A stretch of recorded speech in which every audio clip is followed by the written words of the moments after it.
karing bakla om pok mo ko beju ai til al system ko dan per chama lo siam ni karing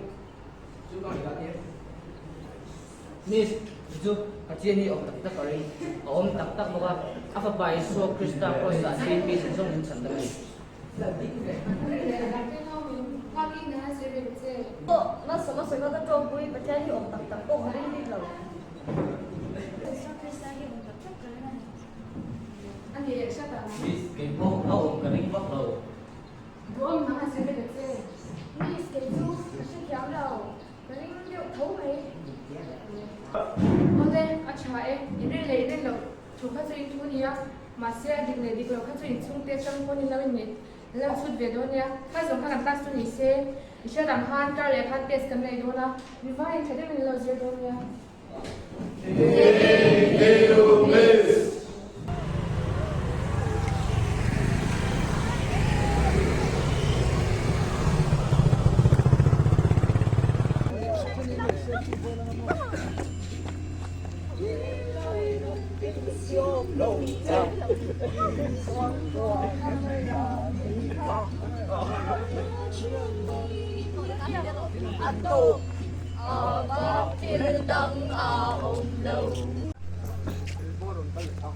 environment mo sula han patien mo ibe ha se de mo se fe nok tale ni patien to na ya ama bai so krista mo kan so jo so mo chen da ma chen mo ka do ka ban ram min se ti se patien min thong ai mo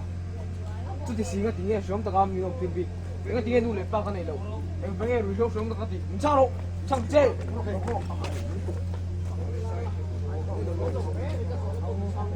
hey lo đi lên đây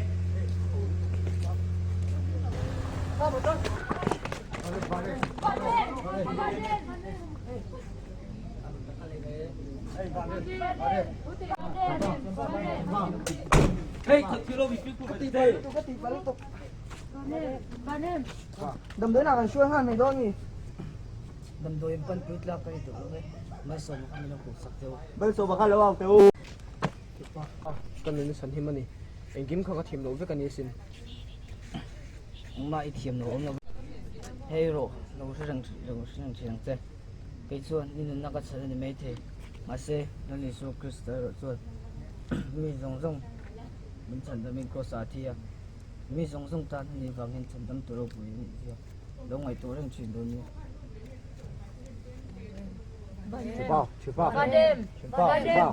chuyển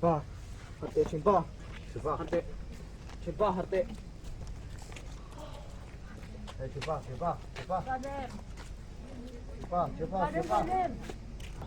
ama kin ro puite lun nen lali soi ro chon mi zong chan dam nan an na lana chem mun kal mei tur ba dam min chan tira chu lu ko chan dam na ro pu chu om thelo lali soi chan dam tu ro pu chu lo ni nge ye